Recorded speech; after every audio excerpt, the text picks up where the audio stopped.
This is Newsday on the BBC. I'm Rico Hizon in Singapore. The headlines. Syrian state media says anti-aircraft guns have been fired in response to a missile attack on an airbase near the city of Homs. A BBC exclusive with Russia's foreign minister who says relations with the West are worse than the Cold War. During the Cold War, there were channels of communication, and there was no obsession with Russophobia. I'm Babita Sharma in London, also in the programme. Japan's Prime Minister returns to President Trump's Florida home for talks with a focus on trade and North Korea. And a taste for toxic waste, a scientific breakthrough that could help tackle the plastic pollution crisis. Live from our studios in Singapore and London. This is BBC World News. It's Newsday.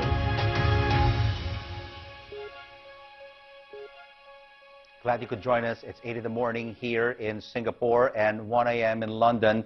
And we start off Newsday with breaking news developments from Syria, where we are getting reports of a missile attack on an airbase in the country. Syrian state television says that the missiles were shot down by the country's air defenses, and it is reported that the target was the Shayrat base in the city of Homs. Well, the source of the missiles is not yet clear, and the Pentagon says there was no U.S. military activity in the area at that time. In the last hour, a Reuters report quoting pro-Iranian Hezbollah militia says Syrian air defenses had intercepted 3 missiles aimed at Dumair Airport northeast of Damascus. Last week, Israel was accused of carrying out a strike on Syria's T4 airbase, and there was no official comment then from the Israelis. And staying with Syria, Russia's foreign minister has told the BBC that relations between his country and the West are worse than during the Cold War. Sergei Lavrov said the US, UK, and France should have waited for an independent investigation into the chemical weapons attack in Syria before launching missile strikes. Our diplomatic correspondent James Landell reports. The missiles launched by American, British and French forces at the weekend were aimed at Syria's suspected chemical weapons facilities. And this is just some of the destruction the missiles caused on the ground.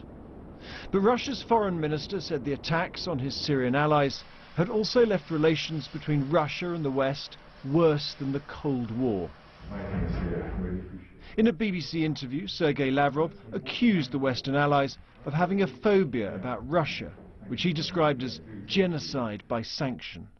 We lose basically the last remnants of trust to our Western friends, who prefer to operate on the basis of very weird logic. They punish first in Duma in Syria, and then they wait for the inspectors of OPCW to visit the place and to inspect. But as journalists were allowed into Duma to film life returning after months of fighting, it emerged the inspectors from the Organization for the Prohibition of Chemical Weapons had not been allowed in for what Russian and Syrian officials said were security issues. At the OPCW headquarters in The Hague, Western diplomats accused Russia of deliberately blocking the inspectors and even tampering with the evidence, something Russian officials denied, promising the inspectors would be allowed in on Wednesday. We are obviously keen to make sure that the inspectors have every means that they can to carry out their job and carry out their investigation as soon as possible, and we see no reason why they should not be able to get to Duma. Foreign ministers backed the missile strikes, threatened further sanctions on Syria, but called yet again for a political solution. We're seeing more people dying, and it is true that the solution to the conflict seemed to be even more far away than ever in the past more than 7 years of conflict. This afternoon, Britain and the US kept up the pressure on Russia, publishing new information about what they described as a malicious cyber attack on the West. Now, security officials said this Russian campaign predated the Salisbury and Syria chemical attacks, but they said they were on high alert for possible retaliation. But for now, supporters of President Assad in Damascus are celebrating the capture of the eastern Ghouta suburb, a victory in which chemical weapons seem to have played a part. James Landell, BBC News. Well, we are monitoring the situation in Syria following those reports by Syrian state television, as quoted on by Reuters, that a missile attack has hit an airbase in the country, in the city of Homs. But staying with the situation following the US-led airstrikes, earlier I spoke to Professor Stephen Fish, a political scientist at the University of California in Berkeley, and he gave me his assessment of Russia's reactions to those US airstrikes. The bottom line here is the Russians are relieved that this strike didn't go any further than it did. It was very limited. It did no real damage to the Syrian forces. The Russians, of course, have to act all huffy and indignant about it in defense of their ally. The United States and its allies has to act like they really did something very substantial. Everybody's kind of playing their role here, but the truth is that all sides are relieved that this did not escalate.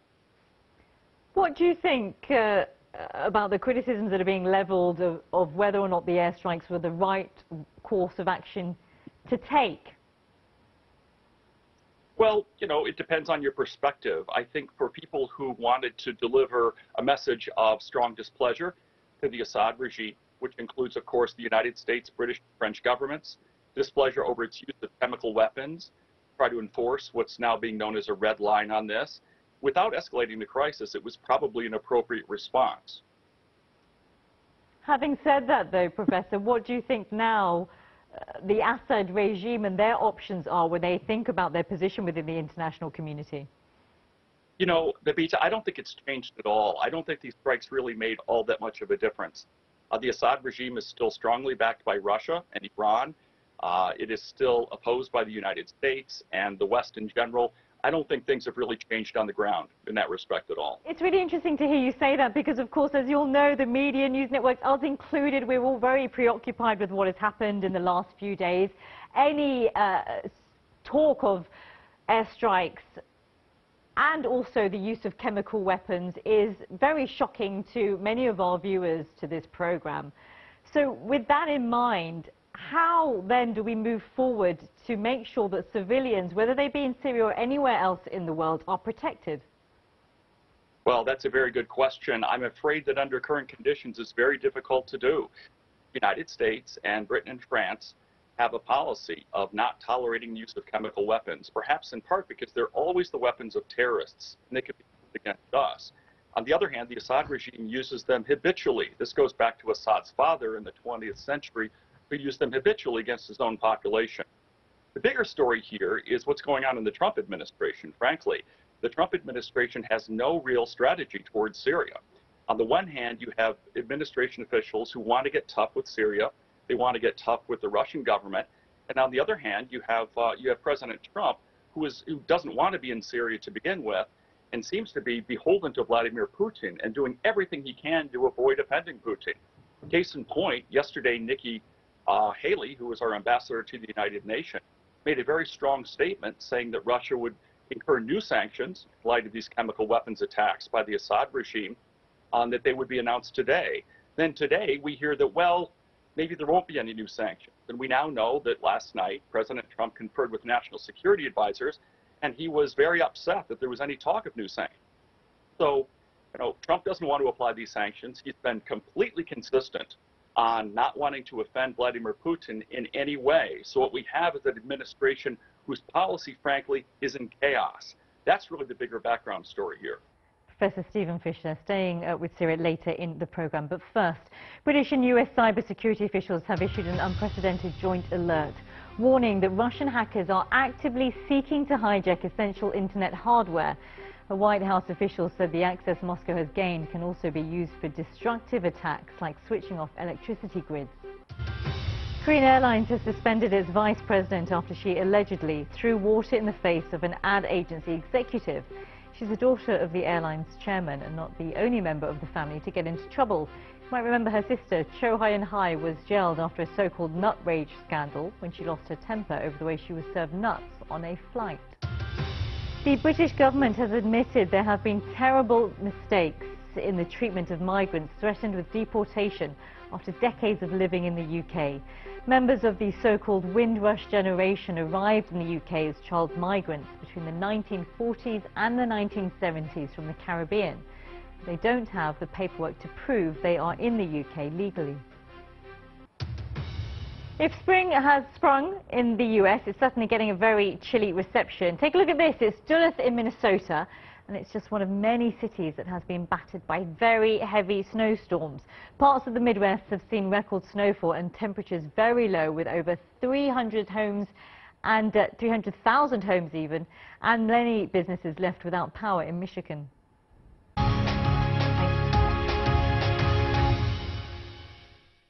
Japan's Prime Minister Shinzo Abe is set to meet with President Donald Trump at his Florida resort for 2 days of talks.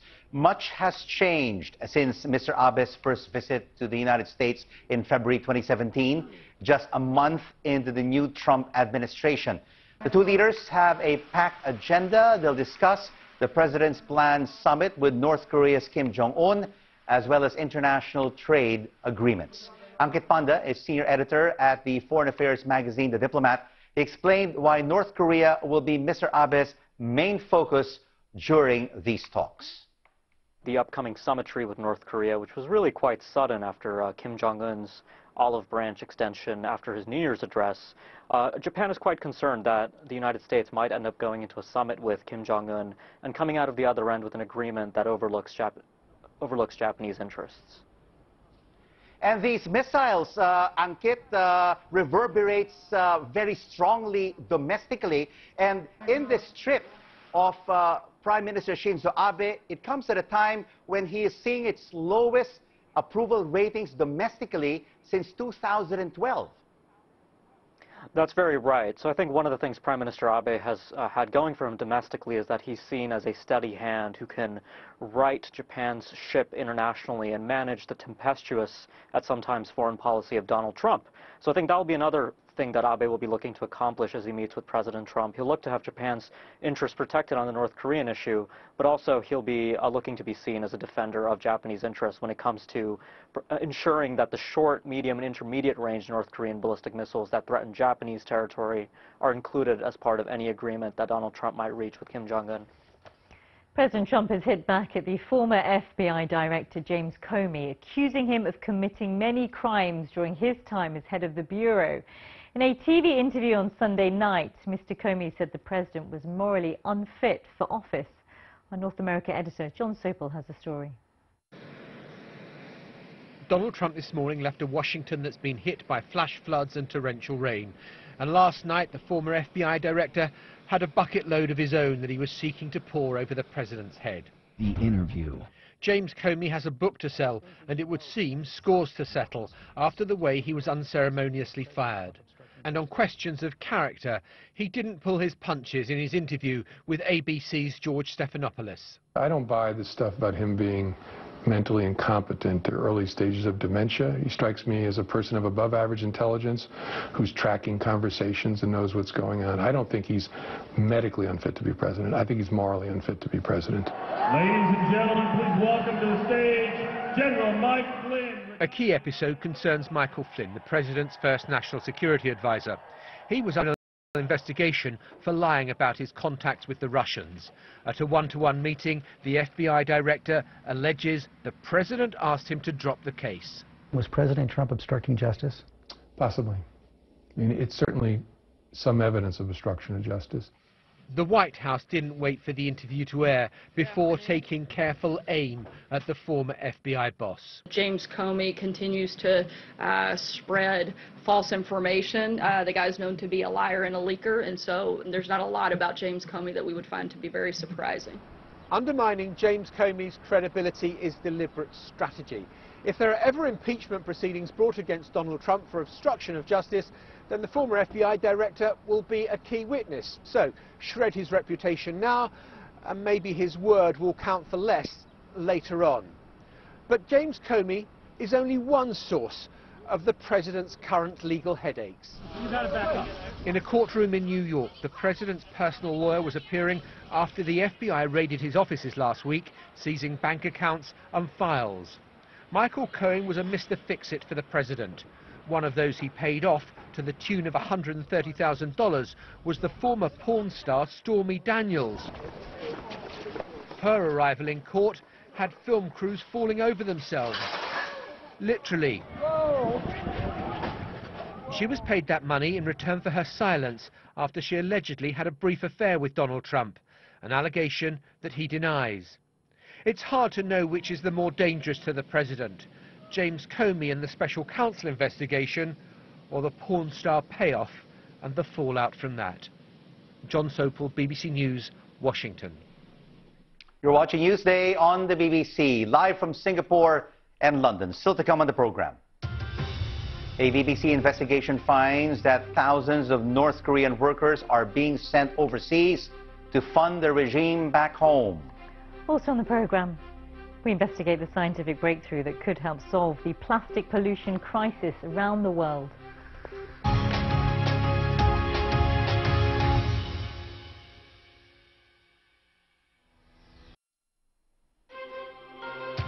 This is Newsday on the BBC. Glad you're staying with us. I'm Rico Hizon in Singapore. Yes, thanks for joining us. I'm Babita Sharma here in London. Our top story. Syrian state media says anti-aircraft guns have been fired in response to a missile attack on an airbase near the city of Homs. In an exclusive interview with the BBC, Russia's foreign minister has said relations with the West are worse than during the Cold War. Let's now take a look at some of the front pages from around the world. And a meeting between President Xi Jinping and founder of the World Economic Forum in Beijing makes the front page of the China Daily, with Xi's role in global affairs being praised by Klaus Schwab. Let's now turn the page and take a look at the international edition of the New York Times, and it reflects on a different side of China's policies. It describes how Hong Kong was once the bastion for free speech in Asia, but as Beijing tightens its grip, human rights groups, media, and arts festival are now turning their attention to Taiwan. Change the page now to the Financial Times International Edition, and it leads with an apology from the British Home Secretary to Windrush immigrants for their appalling treatment.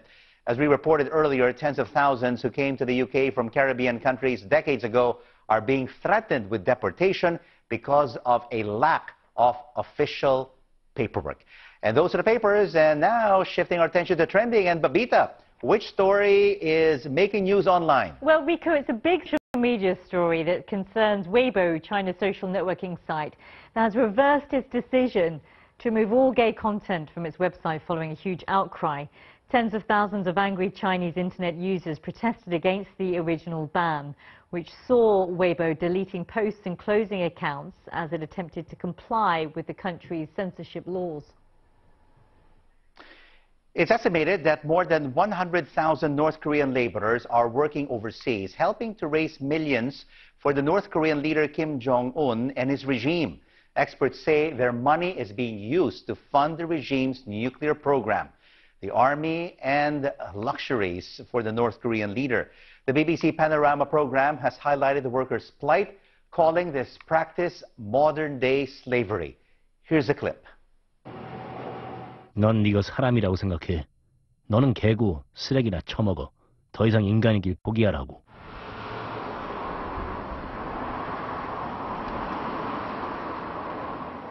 글쎄, 지금은 모든 것이 우리 선정에 간다. 아.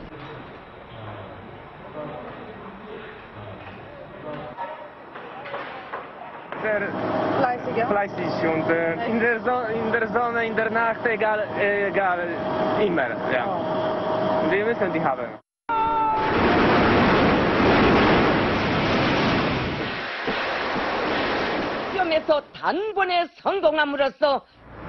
Anybody who is working, doesn't have access to the salary, has their travel documents taken away, are enslaved.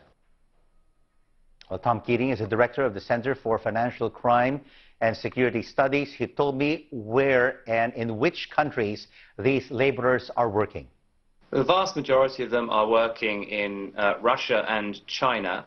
I think what's perhaps equally interesting is that they are also working in Poland in heavy industries. Poland, a country obviously within the EU with standards that one might say should be higher than in Russia and in China. Russia, China, Poland, hard-earned wages from these North Korean laborers just going into the pockets of Kim Jong-un and his cronies. Yeah, the North Korean regime looks to earn hard currency to support its nuclear ambition in any way it can. And these people working abroad are clearly earning hard currency, earning euros, earning dollars, and that money is generally going back to or in support of his nuclear ambitions. And how far do you think do these foreign companies who employ North Koreans overseas are complicit with this so-called slave trade? In my view, there's no doubt. I mean, these people have their wages taken away from them. They have their documents taken away from them. As you see in that film, they live on site so that they can't get lost at the weekend, as one of the interviewees says. Yeah, they clearly are not free to do what they want. And these three countries are part of the United Nations. How is the UN dealing with this? Yes, we've had two sets of sanctions. The most recent one in relation to this is December. The United Nations Security Council has given countries 2 years to send these people home. That's obviously 2 years more of income for North Korea, but it's also 2 years in which these individuals are in an even more fragile state. What's going to happen to them? They'll clearly be very concerned about their futures. Now, plastic pollution of the oceans is one of the great environment problems of our times. Now, scientists have engineered an enzyme which can digest a key type of plastic used to make drinks, bottles and other products. The discovery could offer a new way of recycling millions of tons of plastic, as our science editor, David Shukman, explains. Plastic waste is filling the oceans. Products used just once will last for decades or even centuries. I filmed this scene in Turkey a few years ago. There are ways of using plastic again. This plant in Dagenham helps turn old plastic milk bottles into new ones. And now this lab at Portsmouth University has gone much further, discovering how an enzyme can actually eat away at the fabric of plastic itself. What's really special about this enzyme, it digests something man-made. Most enzymes digest things, maybe grass stains or things like that in your clothing. But this material has only existed for the last 50 years. So to have an enzyme evolved that actually eats this man-made material is really stunning. What this research offers is a totally new way of dealing with plastic that goes into bottles like this. The enzyme has been discovered to have the ability to break down the plastic into its two key ingredients, and that would make recycling far easier. Magnified 3,000 times and speeded up over several days, these images capture the enzyme digesting the plastic. And the scientists have taken its original structure and modified it to work even faster.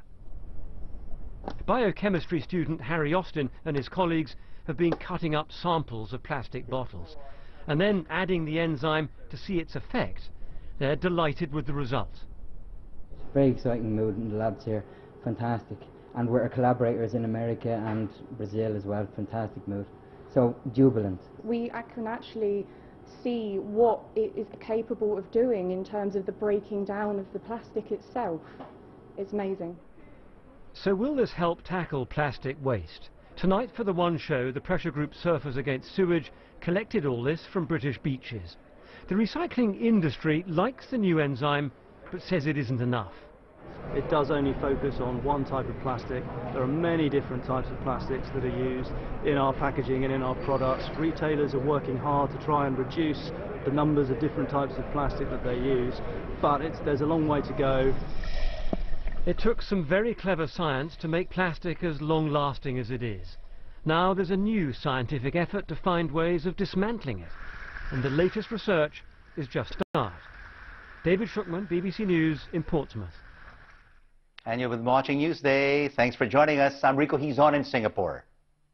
Here in London, a reminder of our breaking news this hour from Syria, where state media there is reporting that anti-aircraft guns have been fired in response to a missile attack on the Shayrat airbase near the city of Homs.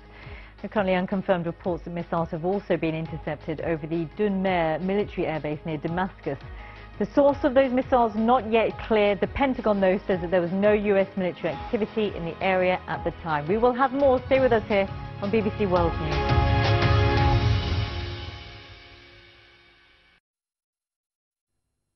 Hello, the long-awaited